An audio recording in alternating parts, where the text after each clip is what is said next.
Okay, so I guess nakapag-take na tayo ng break o nakapag-breakfast na or nakapag-health break. So continuation, sample of the International Code of Signal Messages. So this one, it is a combination of two flags naman. So for the number one, AC, if your vessel is abandoning or you want to abandon your vessel, just raise the flag Alpha Charlie. So for the next one, I am abandoning my vessel which has a suffered from nuclear accident and it is a possible source of radiation danger. So pagdating naman dito, you are being specific kung bakit nyo i-abandon yung vessel nyo and it is under the nuclear accident and it must it going under the radiation danger. So, kaya nyo i-abandon. So, pagdating naman doon, erase nyo lang yung flag na Alpha, Delta. Then, if you need a doctor, just raise a Alpha, November. Then next, I need a doctor and I have a severe burns. So, if you want to be specific, just raise the flag Alpha, November, then first substitute. No? Then, I need a doctor. I have a radiation casualties. Guys, nagkakaroon tayo ng radiation kapag doon sa may mast natin, doon sa may Monkey Island. 'Di ba meron tayong ano doon, yung tinatawag natin na radar. So sa radar na 'yon, merong radiation 'yon. Yung iba kasi nagpapatrabaho do'n nang hindi ino-off yung radar. So make sure ayun yung sinasabi nila na nagkakaroon ng ano, ng impotent, nagkakabog yung tao kasi, nakakabog daw yung yung radiation nung radar natin. So dapat ino-off yun. So iba kasi nagtatrabaho pa rin or nagpapatrabaho pa rin yung mga officers nang hindi pinap-off yung radar. Kasi alam naman natin yung radar, importante yan, kailangan natin magamit yan kasi it helps for the collision regulations. Pero yung danger naman, kapag hindi natin pinatay yun, yung danger nasa trabaho, magtatrabaho doon sa taas ng Monkey Island. So, kawawa naman. Kaya iba, may mga awa kaya pinapatay. Yung iba na pinapatay yung radar. Yung iba naman, mas inuuna yung importansya ng barko kaysa doon sa tao magtatrabaho. So, that is the cause of the radiation. That is only one. But it is one of the biggest major source of the radiation. So, I need a doctor. I have a radiation casualties. Just raise the alpha, November, then second substitute. Then for the EL, ibig sabihin, repeat the distress position. Again, pag sinabi natin distressed, meaning imminent danger. Pag sinabing position, kung saan nandoon yung position ng imminent danger. Ibig sabihin kung saan nandoon yung barkong nasa distress situation. Nasaan yung position niya. Ibig sabihin, ulitin nyo kung saan yung position ng vessel nyo. No? Pag sinabing ano yung uulitin, yung kung saan position, syempre sasabihin nyo yung latitude, longitude, yung date, yung time para maging specific. Hindi sasabihin nyo lang, nandito kami sa lugar na to. Saan yan? No, ibigay nyo yung latitude, longitude para ma-plot siya, makita kung saan parte yan. Okay? Then next, what is the position of the vessel in distress? So that is a question mark. So Echo, Lima, then first substitute. Then next, I cannot save my vessel. Ibig sabihin, hindi niya na kayang i-upright yung vessel niya.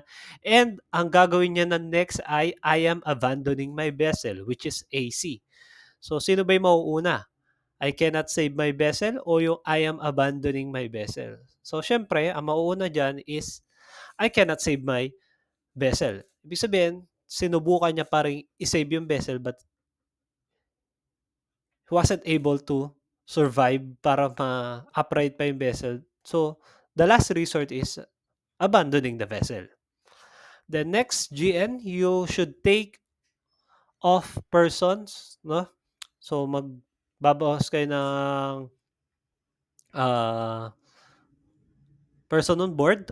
no, hindi yung magpapatay kayo 'no, magre-release lang kayo. No, ibig sabihin kung may lilipat ng kabilang ano, yung magta-transfer dun sa anong tawag dito, sa lifeboat 'no, hindi yung magbabawas yung papatay kayo or itatapon niya sa dagat. The next, I wish some persons taken off and skeleton crew will remain on board 'no.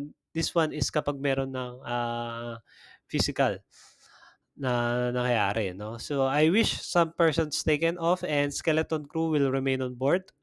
Then next for the goals November substitute 2, I will take off persons.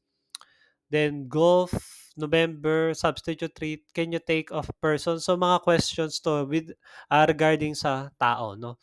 Then IT, I am on fire. Lumalabas guys, lumalabas 'to sa exams 'no, yung mga codes, yung flags hindi.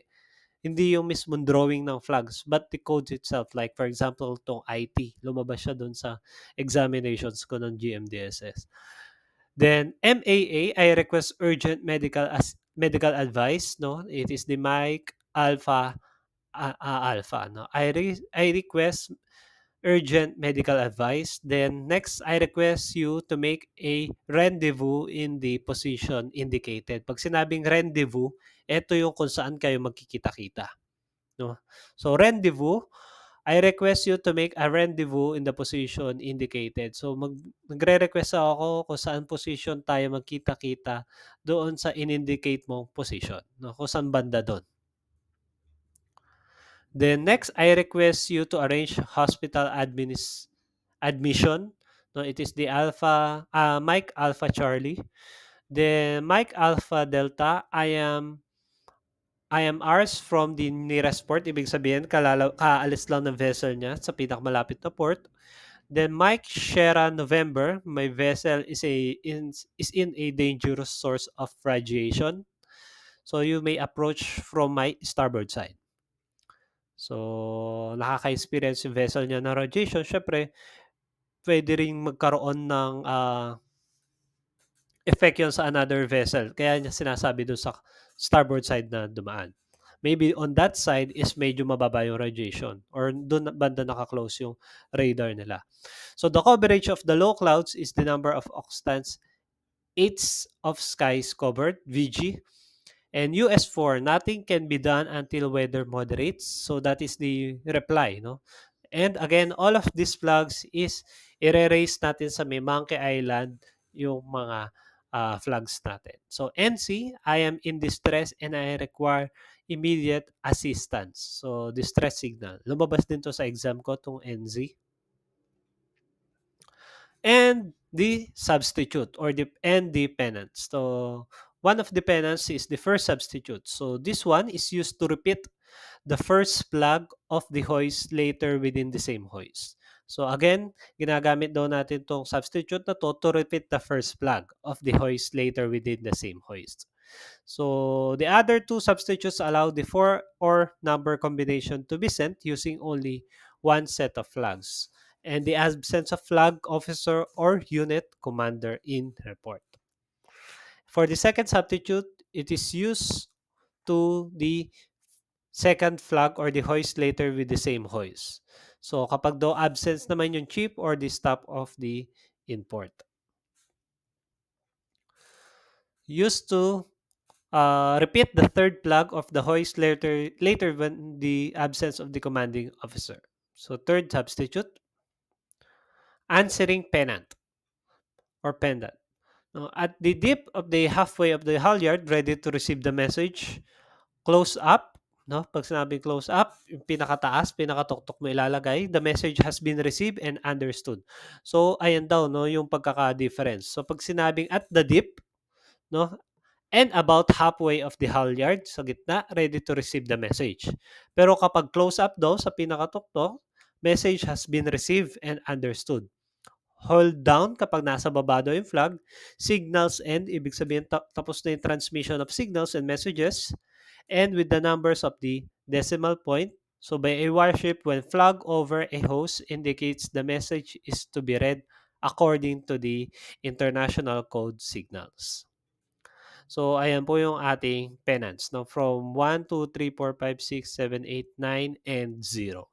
So wala po tayong 10 kasi ang 10 is considered as the repetition of the numbers, no? Kasi ang numbers talaga natin is 1 to 0. 1, 2, 3, 4, 5, 6, 7, 8, 9, and 0. Then after that 0 is nire-repeat na lang natin yung numbers from 1 to 0.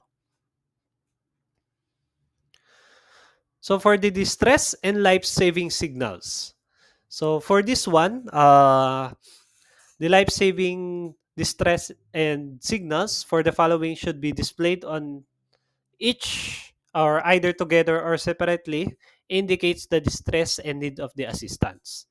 So, mayroon tayong mga iba't ibang klaseng gamit na ginagamit natin ng board just like the gun and other explosive signals fired at the intervals about a minute, continuous sound signaling in the fog apparatus, rocket or shells throwing the red stars, fired at time and short intervals, and maybe radiotelegraphy or any other signaling method consisting of the group or the SOS, yung dididit da da da didit na tinatawag natin. So red star shells, no, para siyang fireworks. Then foghorn, it is indicated on board, no, na nakalagay siya sa ating parts ng vessel natin.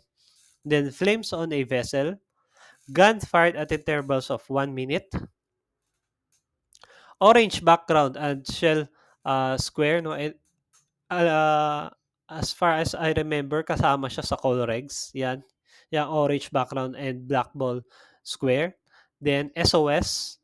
Then, Mayday, radio. Pag sinabi nating distress, ang first call natin is Mayday. By the way, pag-aaralan naman natin yan. No? Ayoko mo ihalo pa sa ating discussion. So, Mayday, but again, simulan na natin kahit konti. Yung Mayday is sign for distress. Mayday by radio, then parachute red flare, then meron din tayong dark eye marker. Itong mga to, it is a di naman gadget eh.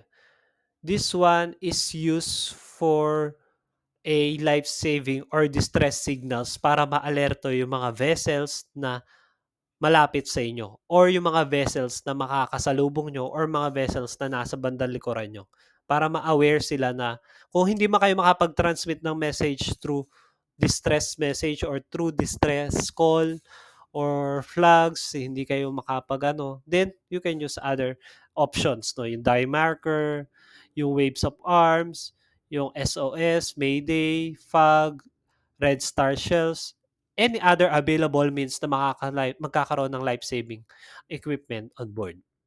Then radio telegram alert, kahit hindi 'to pagsabay-sabayin guys, kung ano lang yung available na makakapag-save ng vessel nyo during distress situation. Then radio telephone alarm and position indicating radio beacon and the smoke. So this one is exercise, no? Again, so meron tayong activity, no? I will post it on the G-Class. And don't forget to review kasi meron tayong quiz 1 and 2 on Saturday. So the quiz 1 is regarding sa ating Morse code signals, no? Yung magsa-sound ako ng letters, then you will go into identify which letter from the phonetic alphabet I'm going to sound signal. Then number two, pagdating naman sa mga codes natin, yung mga medical codes, two-letter codes, one-letter code. No? So mag-review kayo kasi it is a long quiz on Saturday. Thank you very much and have a good day. Marami tayong enough time para makapag-review. Huwag niyo sasabihin hindi kayo nakapag-review, sir, but naman ang dami ng test. You have enough time. Sobra-sobra yung oras na binibigay ko, lalong-lalo na sa activity and sa review para hindi kayo magreklamo na sasabihin niyo wala kayong oras para makapag-review at para makapag-prepare for the for the activity and para sa quiz, no? Gamitin niyo kasi yung oras na binibigay ko sa inyo na enough time para ma-prepare niyo yung sarili niyo dun sa subject natin. Baka kasi ginagamit niyo sa ibang oras. Kaya napapansin niyo na parang hindi siya enough, 'no? May mga gano'n kasi ngayong bagay kahit binigay na yung oras sa inyo, iniisip niyo pa rin hindi pa rin or kulang pa rin. Kasi baka sa iba niyo ginagamit kaya sa tingin niyo nagkukulang. Okay, so thank you very much and have a good day.